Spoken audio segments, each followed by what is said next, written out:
Hey guys, this is TranceCrafter back with a new tutorial. In this video, this is going to be separate than my tutorial series I've been doing lately. I'm just kind of explaining in this video how to basically use Sylenth1. I know a lot of you guys went out and you guys took my advice and got this synth, and I just want to kind of give those people in particular a good idea of what they're using, at least to the best that I can do anyway. I don't know necessarily everything about the synth. I didn't make it. And a lot of what I do know is based upon hearing it, not so much knowing all the facts, like the scientific, whatever, like all that stuff that goes behind making it. I don't know that stuff. But I will try to, in this video, I'm going to try and give you guys a good idea of what controls you should do what with to create certain results. And we're going to go over a few presets. I think we'll do a pad, we'll do a bass, maybe several basses, we'll do a lead. I'm just going to kind of all do that in one video. So anyway, what I want to do is first let's look at this interface. Basically, you've got two halves. You've got part A and you've got part B. Now these are two different sets of controls. Now the area that the color actually changes when I switch between these, that's what it actually affects. This and all this stuff down here is separate, but the controls that are over here, as in filter A, filter B, and then your two oscillators and your ADSR envelopes, those are pretty much, they're separate from each other. Now you can do some routing so they can go together, but we'll get to that. That's a little bit more advanced. We'll do that in a sec. What I want to start by explaining is basically, you with the synth and with a lot of other synths, if some of you guys aren't using Sylenth anyway, the way that this kind of synth works anyway, this is a virtual analog synthesizer. It uses oscillators. Now these oscillators, they're basically waveforms that are generated by this synthesizer, and you've got a bunch of them to choose from. Now I think I'm just going to start with Sine Wave. What a sine wave is, it's kind of hard to describe. It's basically, it's what it kind of sounds like actually. Sine wave. It's a wave. Hang on. I'm just gonna. I don't know if you guys can see that. Hang on. I'm gonna do something real quick so you guys can see visually what I'm talking about. I'm gonna take this. I'm gonna route that over here. Let's bring it back up. And then I'm gonna do this because I cropped the. I ended up cropping this video just so you guys could zoom in a little bit more and see what the controls were. So what I'm going to do, I'm going to load up Wave Candy, and this way you guys can see visually what's going on. Alright, so we've got that. This is what a sine wave looks like. It's basically a curve, and it goes to both a negative and a positive value, like any sound does.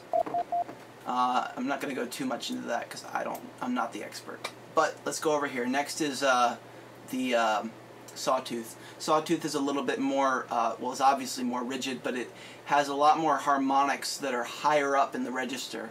And it's very good for when we want it to when you want something to stand out, particularly something that's going to be in the treble kind of area of the audio spectrum. You want to use, generally, at least I do anyway, you want to use a Sawtooth, and that's what it looks like.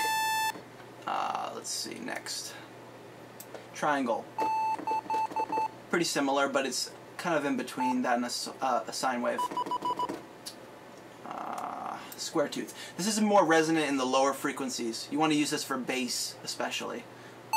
I know that doesn't sound very bassy. Let's do something else. Here, hang on.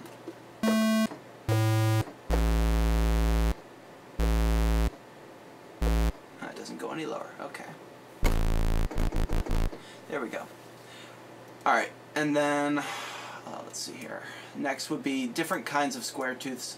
They're all really, or not square tooth, but yeah, square oscillator. Bleh. Anyway, these are all different types. I don't really change them too much, but I mean, depending on what kind of result you want, it could sound different. So let's see, I'm going to play through them real quick. That's the first one. Here, I'll go up further so you can hear the different qualities.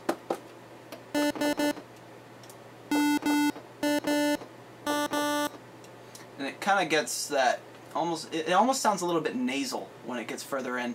All right, so let's see. Next is this oscillator. This is something that I think is kind of unique to Sylenth. I'm not sure. I haven't really seen this one very often. I don't use it very often.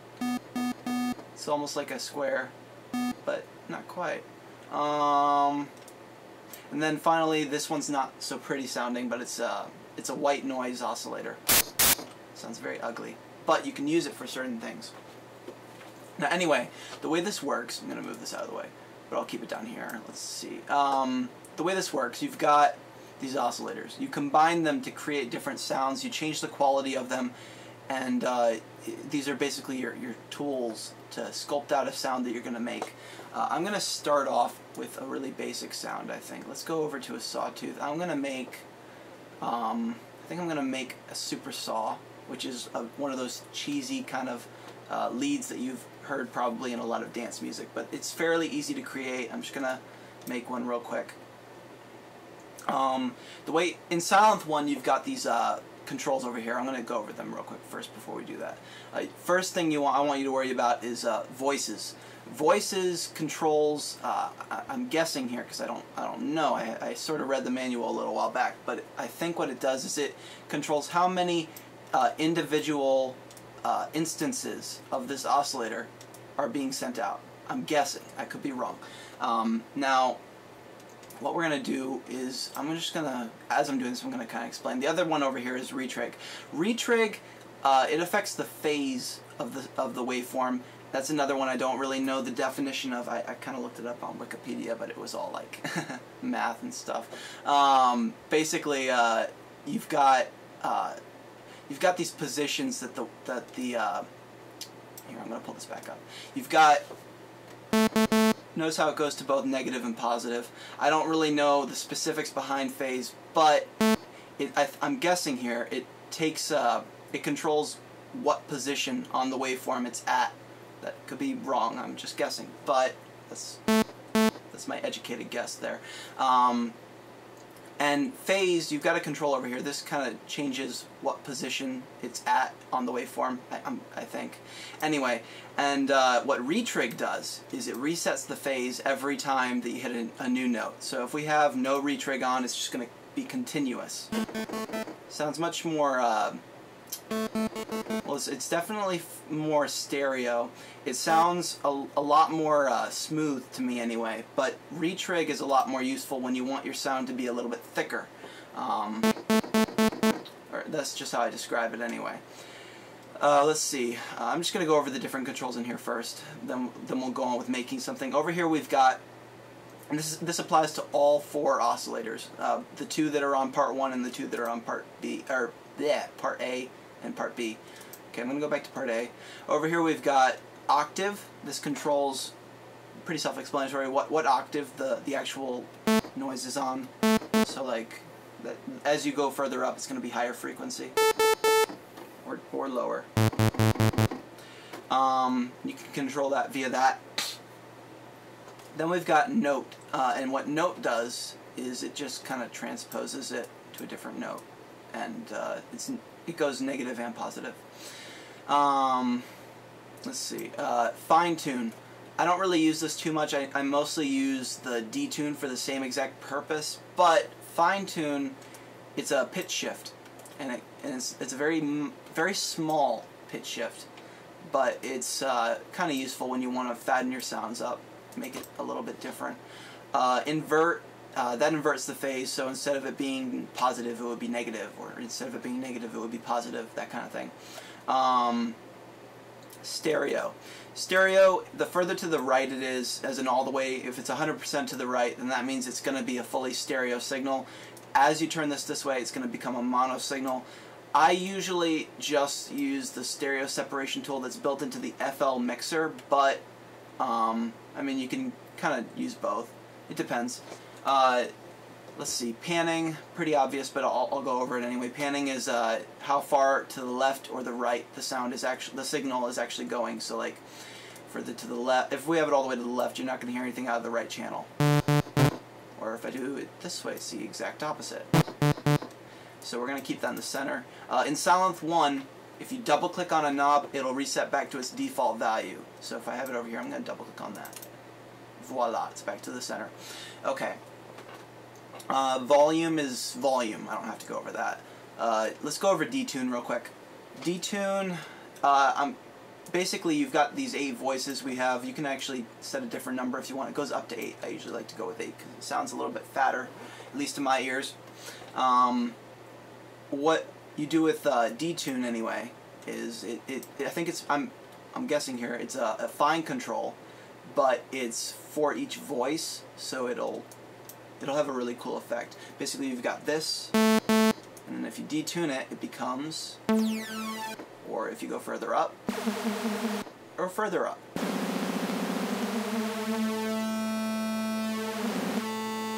Pretty useful.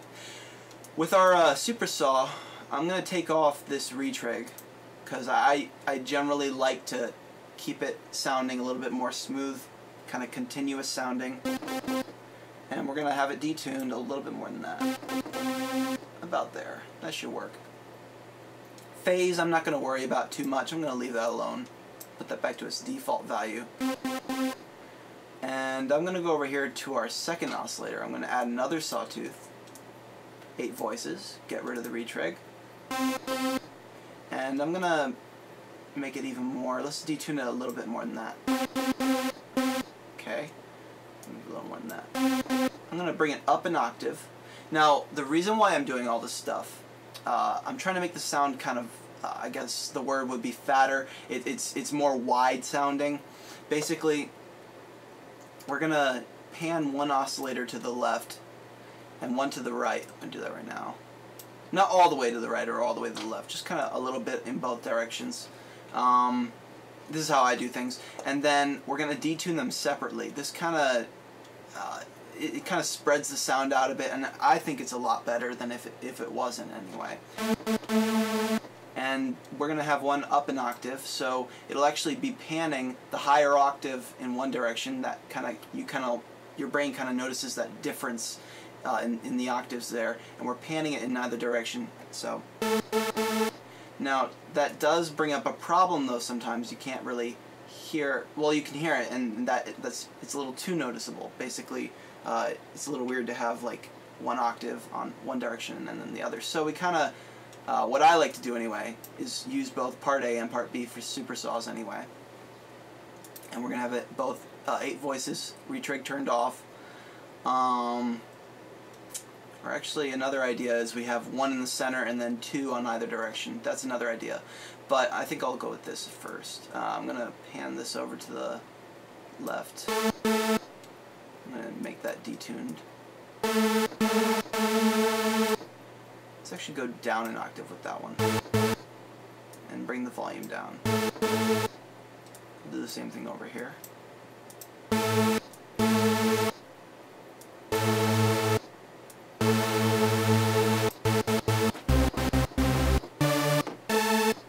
Very, very cheesy. I don't use this sound at all. Or, well, I used to, but I don't really use it quite as much anyway as I did before. Or if I do use it, I use it in a different style, I guess. Usually with a lot of modulation. This is more like happy hardcore, Euro dance, that kind of stuff. Let's see here. I'm going to actually start this over with a different preset now. I think I'll go over the more advanced bits now. Let's see. We've got our oscillators. I'm going to make a bass. We're going to start off with a square oscillator. I'm going to bring that up to about 5 voices, not all the way to 8, because I think that'll bring the volume up a bit much, and we don't necessarily need it to be too. We're going to make this kind of mono. You want your basses to be fairly, I wouldn't say all the way mono. I usually like to keep it somewhere in between, so it does sound fat at least, but basically, the reason why you want to have it centered and as like fairly both the left and right channels should be pretty similar is because you want, like, a lot of the energy anyway is located in the bass frequencies, and we want that to kind of carry through.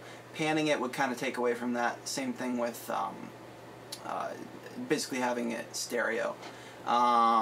So what we're going to do here, I'm going to kind of go for a happy medium. We're also going to layer it up in future tutorials. Go with 5 voices for now. We're going to have retrig turned on. I'm going to go an octave down from that. And you can see that on here. We're going to go over here, add a Sawtooth oscillator. And I'm going to bring that up to 8 voices because I want that to sound a little bit fatter. I'm going to turn off the retrig. And we're going to go over here and detune that. So I'm just going to play, I'm going to take this one off for a sec so you can hear what I'm doing. Hang on one sec. Running into some technical problems. I don't know if you guys can hear anything right now. Hopefully you can. I'll look at this video later after I'm done recording. Okay. So we've got this. I'm going to detune it to about here. I'm going to keep it on the same octave. We already brought this one down. Let's re-enable that one. Go up to 5 voices. Bring the volume down on this one. So it's more the square oscillator and not as much the Sawtooth. Okay. Let's go to a lower note. Maybe not that low. That seems about right. Okay, so I'm going to take that. I'm going to put on what's called a low-pass filter. We're filtering it. We've got 3 options here. We could, well, 4 actually. We could either not filter it, and then the 3 different filters are low-pass filter, which is where you cut off all the high frequencies above a certain point. You then set what point that is using the cutoff knob, but we'll get to that. Then the next option is high-pass filter, which is the exact opposite. It cuts off everything below a certain point, so all the high frequencies are enabled, and you kind of determine how far. So I think the best way for you guys to really get what I'm saying is to hear it. So this is a high-pass filter with it cutting off pretty much everything, or almost. Basically all the really low frequencies are cut out. We're then going to let this down a little bit.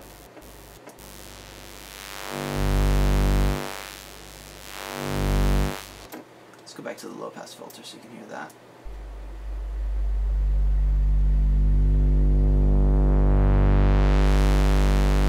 And all of this is controlled via the cutoff. Now, the last one I want to show you is band-pass filter. And that's basically where you cut off both highs and lows and you leave the center kind of alone. And with this one it's kind of weird because we'll get to the resonance later, but I think anyway in Sylenth you control the 2 different bands using resonance and cutoff, I think. I haven't really messed with bandpass filtering too much. I usually go with, what I'll usually do when I want to have some kind of a bandpass filter, I usually go with a low pass filter and then I modulate the low pass filter, cutoff anyway. And then later on I'll put a bandpass filter over the entire signal, and it has a different effect than if I went with a bandpass filter and modulated that. It's weird. But this is what it sounds like. Yeah, this is actually not controlling that. It's resonance. Well, let me explain what resonance is real quick. Resonance, at least from the best of my understanding anyway, is basically where, well, first of all, you need to have a filter on for it to work. If there's no filter, the resonance will not be there, I don't think. Let's see. And it'll try, but it won't really have too much effect. But let me show you what it does when you have a pretty strong filter on there. We're going to use a low-pass filter. It basically boosts certain frequencies. I don't know what frequencies they are. I'm guessing it's probably near the like the edge of the cutoff, I think. But from reading, that's what I'm guessing. I'm not sure if that's true, so don't take it as granted. All right, let's see here.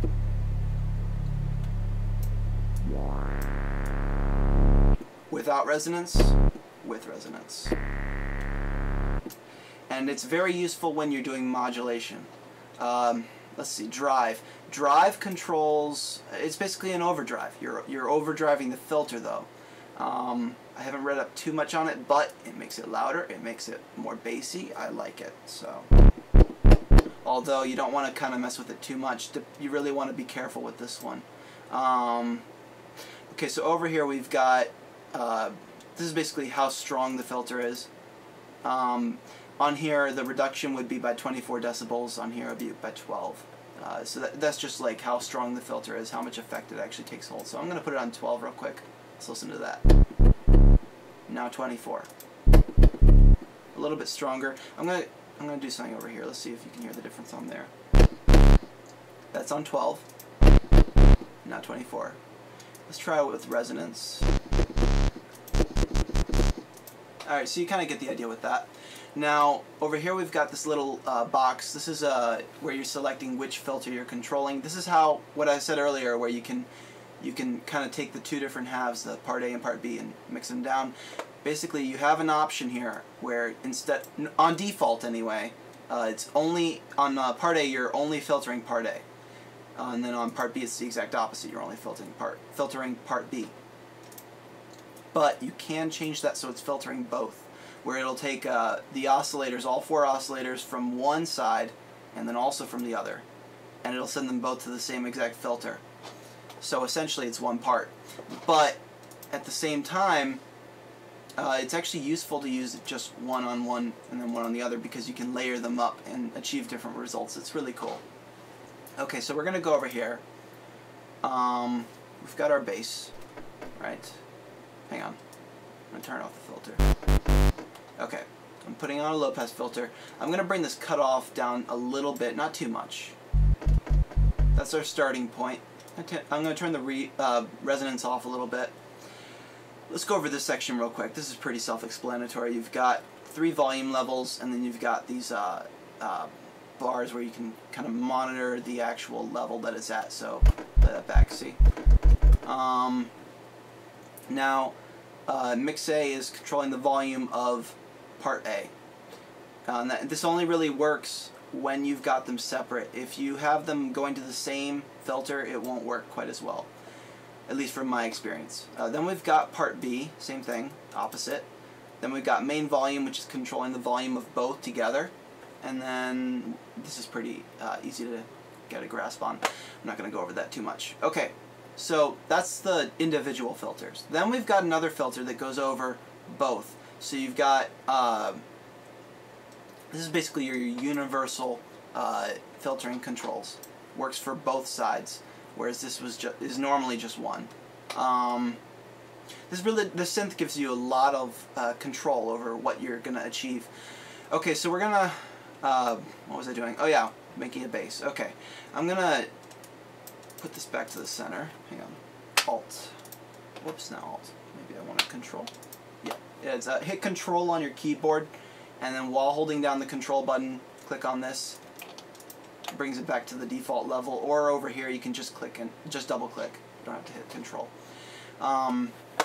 Let's go over key track real quick. I want to just explain that. Key track is the filter over the span of the key. So if you have key track enabled, and we have a low pass filter, for example, I'm just going to bring this up like that.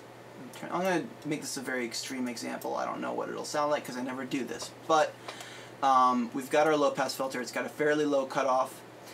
And with the key track enabled, as you go further to the left, you're going to have more of a low pass filter, so you won't really hear the sound as much. Well, you'll hear it, but it'll be filtered a lot more than if you go over here. I mean, it's still filtered, but again, a lot of this is you got to do this by ear. Okay, so we got that settled. I'm going to go over here, and I'm going to add some modulation. Now, what modulation is, to the best of my understanding, is in Sylenth1 anyway. You've got ADSR envelopes to control it, and you've also got stuff over here. You can have it be affected in different ways. Modulation, from what I know anyway, is it controls one aspect of the sound via some other kind of control. It depends on what you use. In this case, we're going to use a ADSR envelope to control the modulation of the filter on filter A.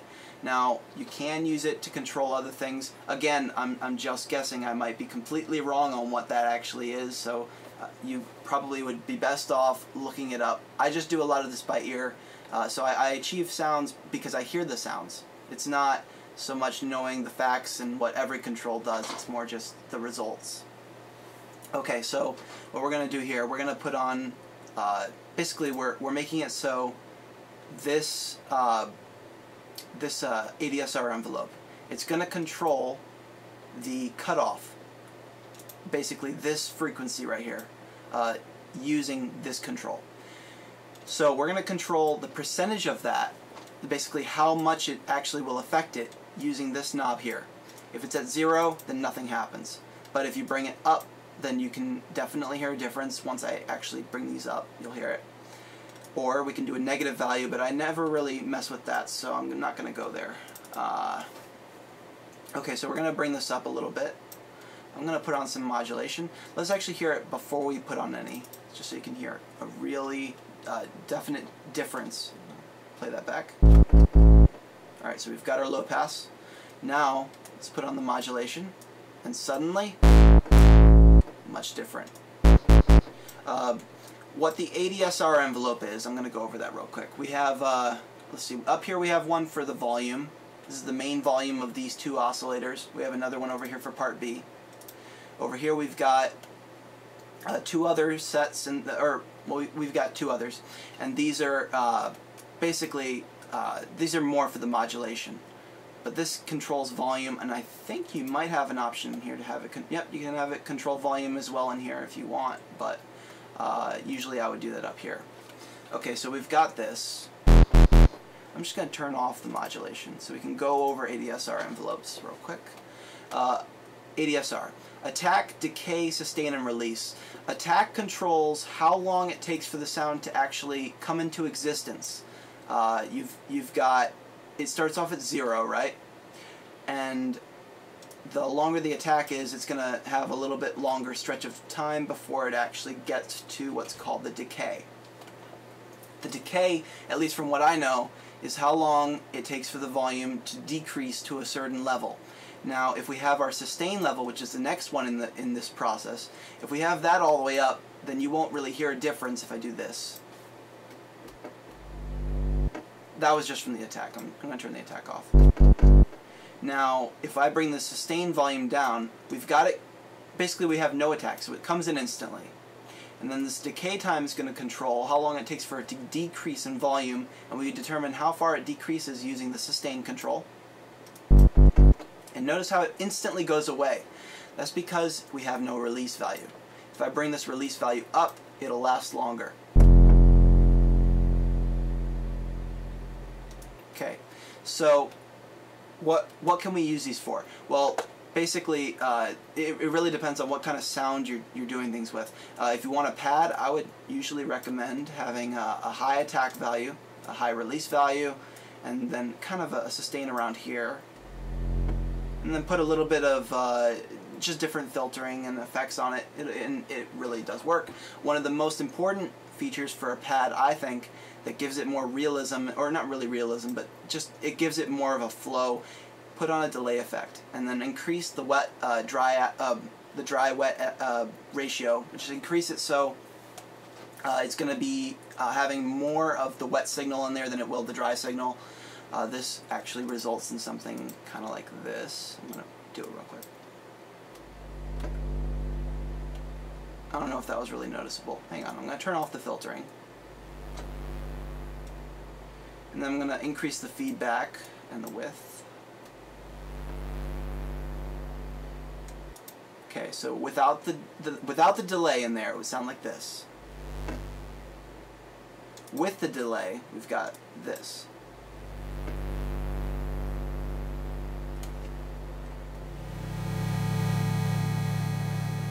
I know that sounds absolutely horrid, but whatever.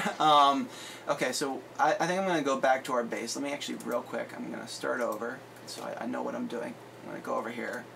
Let's go over here and put in the square oscillator. Bring it down an octave. Make it a little bit. 5 voices. Okay, and then the Sawtooth. Voices. I've done this so many times, it's ridiculous. Alright. Filtering. Bring that cutoff down a little bit. You don't necessarily have to bring it all the way. It really depends on what kind of effect you want, and really what matters is this synth gives you a ton of control over just about every aspect of the sound, so you get a lot of opportunity in here to be original and make your own ideas in there. That's what I like to do about presets. I hate using other people's presets. It's one of those things I just really dislike. I think it takes away from the originality, but that's just me. What I like to do is start off with basically nothing, or essentially that Sawtooth we had earlier, and then just create a sound completely from scratch using these settings. Let's go over here. I'm gonna add in some modulation on the cutoff, blah blah blah, and then add some key track, warm drive. I'm gonna go over warm drive real quick. I'm not exactly sure what it does, like what the actual science is behind it. I think I read it in the manual at one point, but I didn't really bother to remember. It's almost like the drive function over here, but it's not quite as drastic. In fact, it's nowhere near as drastic. But it does kind of have a more of a warm sound to it. I think it boosts certain frequencies. I'm not sure, but I like it. We're going to bring up the resonance just a tiny bit. Now, one of the things about resonance is when you bring up the resonance, it's going to boost certain frequencies, but it's also going to lower other frequencies, or at least the volume, I think. So we'll have no resonance right now. Watch the volume level drop.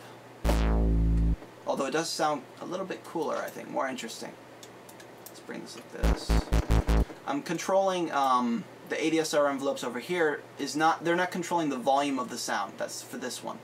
But what these control, this is right now anyway, the way I have it set up, it's controlling the cutoff on our low pass filter using these controls.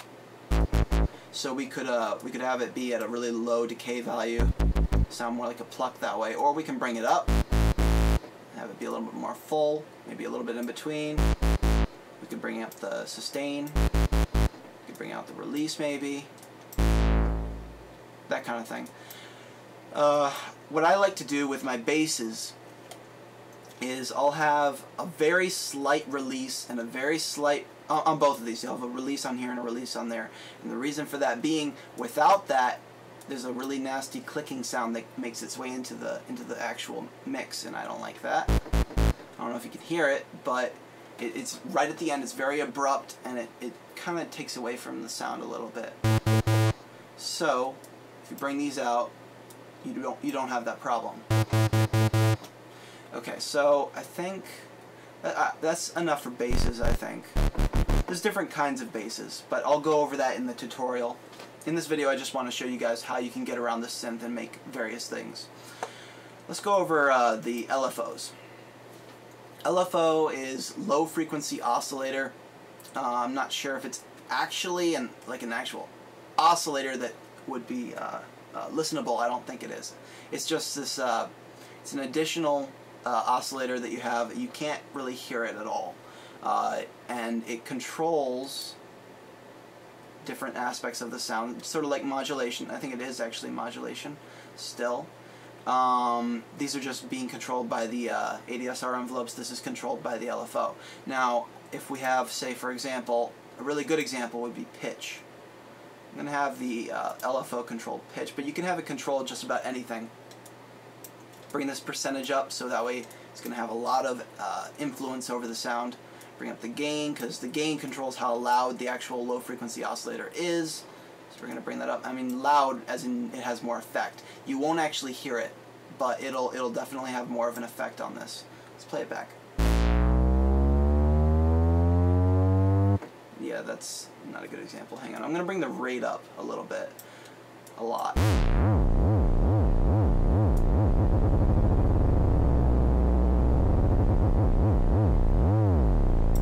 Let's have it go up a little more. How about up here?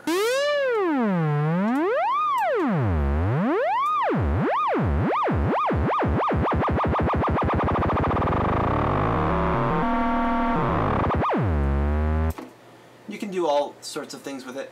Offset, I never play with it. I think it's the phase, actually, of the low frequency oscillator, but I have no idea. I've never used it really that much. This little free control over here, that controls whether or not it's synced up to your tempo. So if it's triggered as on, then it'll still work, but the rate will not be synced up to your tempo. So every time that you start or stop the actual playback of your song, if you have this on anyway, it won't affect the oscillator. I usually tend to keep this turned off because I like to have things synced up. I like to have control over what it sounds like. Having it turned on, not quite as controllable, but you can get some cool effects out of it.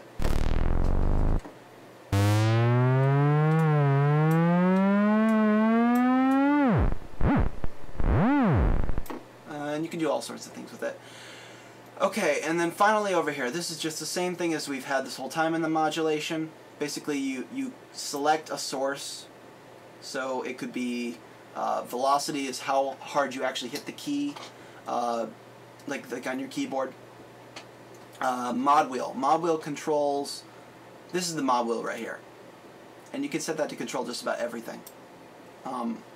I usually like to use it to control maybe vibrato, or to control some kind of like sometimes I use it on pitch. When I'm making like a sweep, I'll have the sweep gradually get more high, and like the pitch will get raised. And I do that using the mod wheel sometimes, but you can do it all different ways. Key track, step velocity. I don't really use that. It's more for gating, like a gate effect, which I don't really use Sylenth for anyway. I'll do a lot of gating in my tracks, but I do it with a different plugin, so we don't really need to go over it too much. You've got, let's go over the different features of Sylenth real quick that are in here in this LCD screen. These are all different kinds of effects. This is the Arpeggiator, which is basically you enter in notes, but then again we have the piano roll for that. Hang on, I'm going to set this to a new preset. We're done with the bass. Let's put on the Arpeggiator. Actually, a good example, I'm going to load up one of the default presets, even though I really don't use them. And there's one I have in mind from a long while back that I tried it out. Gate. And I believe it was this one. This is kind of cool sounding.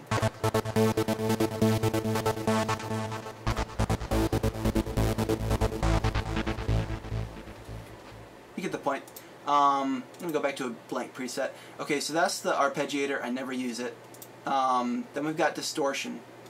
We've got all different types of distortion that you can select. Now, what is distortion? Well, again, from the best of my knowledge, distortion is where you modify the sound in some way or other so it's different. But then again, modulation is different, so is filtering. So I don't know, maybe that's not quite as accurate. But there are different types of distortion, and it's pretty obvious. Let's see, I'm going to start with an overdrive. Let's listen to it without distortion. Now I'm going to put on distortion. I'm going to play it at a lower frequency too, so you can definitely hear it. And some detune. Detune definitely helps to make it obvious. Let's turn it off real quick. Maybe not that low down. Alright, this is without distortion. That's a clean signal. I'm going to put it through our overdrive filter. I'm going to make that distorted a little more than it already is. In fact, all the way. And then this, basically you've got two controls underneath what kind of distortion.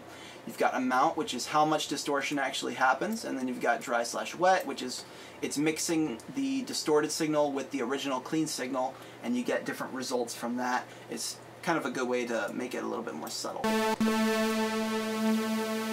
See, if that's all the way down, it's back to being a clean signal, but we're mixing in distortion. Okay, so that's overdrive. Fold back. I don't really know how this one works either. I don't mess with it too much. The ones I usually stick with are bit crusher, sometimes clip, and then most of the time overdrive. The others, not so much. But let's listen to them. Maybe if someone's who does know, maybe you can leave a comment and just say what you know some of these are. Clipping. Clipping is, it's clipping. Basically, that's where the, well, in digital, keep trying to think of how to say it. Alright, so basically we've got our signal. In FL Studio, if I send it out to my sound card, and if it goes over a certain threshold, which would be, say, 0 decibels, which it's always 0 decibels. If it goes over 0 decibels, you will get this kind of distortion. This distortion doesn't actually occur until it reaches your sound card. I did go over that in the other tutorial. But do want to just kind of express real quick, that's what clipping is. If it goes over 0 decibels, but you get kind of an effect from it. Hang on, I just moved that window. I did not mean to do that. Move that back into view. Okay. Okay, so that's clipping. Let's go over Decimate. I never use this one because I never really figured out what the hell it's for, but it sounds pretty cool though.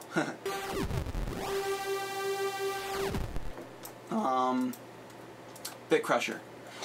Bit Crusher, again, I don't know the definition, I like how it sounds. It's basically, from what I know, it takes the signal and it lowers the, I think, just some kind of bit depth, like, I think the difference between, like, I don't know, 8-bit, 16-bit, 24-bit. I could be wrong. I think I am wrong. So, I mean, correct me. Feel free to correct me, any of you guys, if you catch something that I'm not saying correctly. Let's see, that's distortion. Let's go over phaser. Phaser is a delay effect, but it's a delay that's at a very small, minute rate. So, and it has a really cool effect where basically it takes the signal, it duplicates it, and then it plays them back, but it plays them at one is slightly delayed from the other, but it's very, very small how much it's actually delayed. Now, this is the same thing as a chorus effect. It's also what a flanger is, but those are all different. The delay is the actual amount of time between one signal and the other is a little bit bigger or smaller on each one. The flanger is the smallest that I'm aware of. Then comes phaser, and then comes chorus effect. And they all sound very different, but it's very useful. I like to use phaser when I'm making a pad, so I think I'll do that real quick. I'm going to start over here. I'm going to make an init preset. So now it's our Sawtooth again. Let's bring that up to 8 voices. We're going to make this really fat sounding. I'm going to bring up our attack in the ADSR envelope up there. Let's see. I'm going to bring up the release as well. So it's got a very slow attack. It kind of comes in gradually and then it leaves gradually. Let's see, I'm going to bring this Polyphony level up to about 10 or 12. I usually go with 12 to be safe, but it doesn't have to be that high, I don't think. What Polyphony does, let me go over that real quick. It's limiting how many voices actually come out of this synth. So, let's see here. If I have it set to 1, then I'm only going to be able to play one note at a time. And the reason they've got this limit in here in the first place is so you can control CPU usage. The lower the polyphony value is, the less CPU you'll be using. However, it does have effect on the audio, so depending on what you're doing, you may want it to be higher or lower. With a pad, I usually keep it higher because it does sound kind of cheesy and it doesn't sound the way I want it to when you've got it at a lower value. So I'm going to real quick put that at a lower value so you can hear the exact difference. So there we go. That's with 1. Let me actually play it. I'm going to try and play multiple notes, but nothing's going to happen. It's just going to play one note at a time because it's set to 1 voice. See? I mean, I was pressing 3 keys, but only one note actually got played. Let's put it up to 2. It'll allow me to play two different notes now. But notice I'm pressing down 3 still. I'm going to press down a few more. Still just 2 notes. Okay, so I'm going to bring that up to 12. And this kind of has an effect on the attack and also on the release especially. I think that in the attempt to make this less CPU intensive anyway, they made it so when you have it at a lower polyphony value, the release and the attack kind of get affected, and it's just to conserve power. But again, for pads, let's keep it up at like 10 or 12. Alright, so that's that. I'm gonna put in a low pass filter, and I'm not gonna make this cutoff go down too far.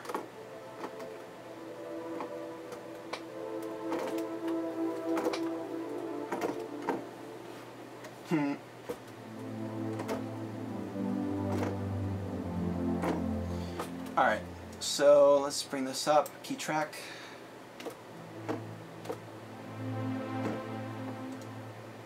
Still doesn't sound quite the way I wanted to, so we add a phaser. Put the phaser in, And we're going to set the rate so it's like this, like that. Okay. And then let's go over this real quick. LR offset, that's a left-right offset. Basically, it's taking the signal and it's gives it more stereo. I'm not exactly sure, again, the science behind it. I just like how it sounds. But if I have that at 0, it's not going to really change the different channels as much. But if we have it further to the right or the left, it's going to have a different effect. You can hear pretty immediately what it sounds like on the right versus the left, like when you're wearing headphones. So, spread. I'm not sure what that does. I never use it, but let's just experiment. Center frequency. This is pretty standard on phasers. You're controlling basically the frequency around which this is actually happening, I'm guessing. Like I said, I'm not really the expert on making synths. I just like to use them. I know how they sound, and I get results based on listening, not knowing what everything does necessarily. Although that is helpful. Knowing what things do is definitely a good way to actually like accomplish results in a synth, because you'll know what you're doing specifically. But again, I like to do things by ear. So let's see here. LFO gain is pretty much the same thing as what's done on these over here. That. You get the point on that. Let's move on to the chorus effect. Same thing, but it's not this. Well, it's not the same thing. Like I said, it's at a different rate. So we've got something that's going. You've got these two signals, and it actually spreads out the amount of time between them. And chorus effect has a longer period of time. That's why it sounds kind of like this. Whereas if you don't have it, that's just the first signal. Yeah, we already went over phaser, so I'm not really going to go over chorus too much. EQ, this is pretty standard. I don't use the EQ that comes with Sylenth very much. I rarely find myself using it because I have the Fruity Parametric EQ that is my friend, yes. But again, you can boost the treble, change what frequency it's boosting at, or you could change the bass level.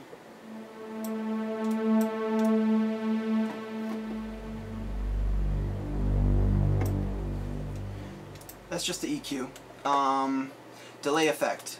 It's basically, again, a lot of these are delay effects, but they're just different amounts of time in between like the first signal and the other signal. Delay. This is more of your standard. It's a lot like this is basically the one that has the most amount of time that you can hear a difference. It doesn't sound really like a chorus effect or like a phaser at all. It's just it takes the signal and it repeats it. So actually a good example would be a lead. So I'm going to go over here. I'm just going to use a Sawtooth actually, so you can hear this is without any effects applied whatsoever. And then this is what it sounds like with the delay.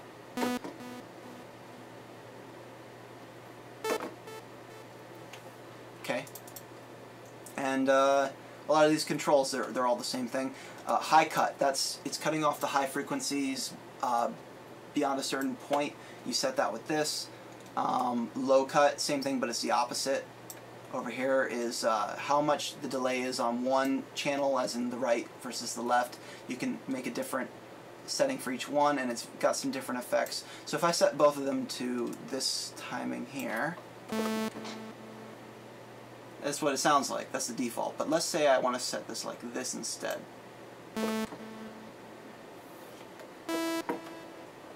And I usually like to do that for my, just about almost everything, but not quite. There's a few different things we can try. Let's try this one. Or something a little bit more dramatic.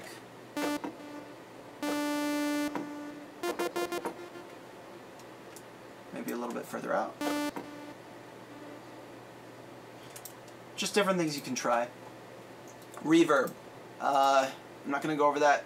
We're going over it in the tutorial, so I'm just going to leave that alone. But I do want to say I'm not really much of a fan of the reverb that comes with Sylenth. I don't think it sounds very good. But, I mean, some of you might like it, some of you may not.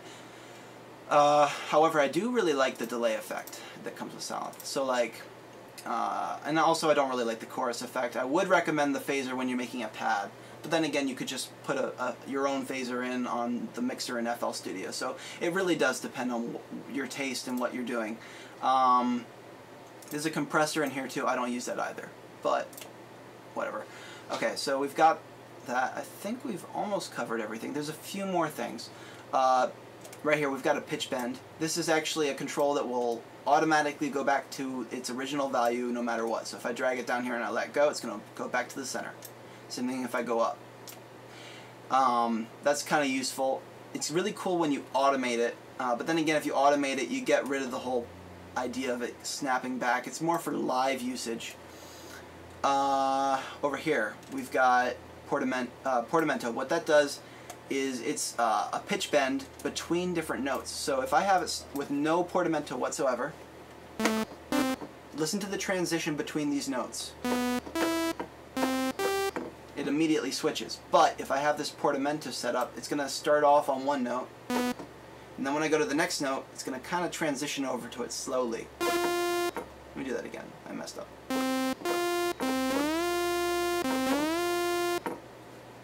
Let's do that a little bit smaller.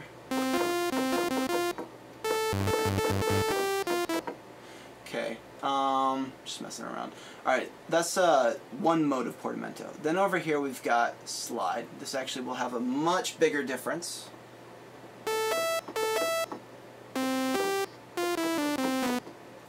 Let's go back up. And then finally, mono legato. Mono legato, I think this is going to be the last one I'm going to go over before I post this video. It's already almost an hour long. I can't believe it's been that long. Alright, we've got, what is, oh yeah, duh. With mono legato, what happens is it actually limits it back to one voice. So, just the way it works, because it's actually transitioning. It's focusing on certain notes that you've got, and in order to do that, you have to use just one note at a time. So if you use mono legato, use that when you don't, like on a lead. You wouldn't use it on something like a pad where you're going to have chords, unless you have like multiple of these, then maybe. But I mean, I wouldn't really use mono legato on a pad anyway. It would sound weird. But then again, weird is really your friend. Do something different. These tools are here so you guys can create your own sounds and make something unique and something that nobody's heard before. So, I mean, playing the same stuff that other people have made, it kind of gets old after a while. I mean, I'm a hypocrite, but whatever. Okay, so I think I'm going to end the video here, and I hope you guys kind of got some good information from this. Oh, there's one more thing. We didn't really go over part B too much. Basically, it's the same exact thing. You've got part A, and then you've got part B, and then they're all working together. So you can actually use them to layer up the sounds. That's it. Alright, so I'll see you guys in the next actual tutorial. This was separate, like I said. See you then. Bye.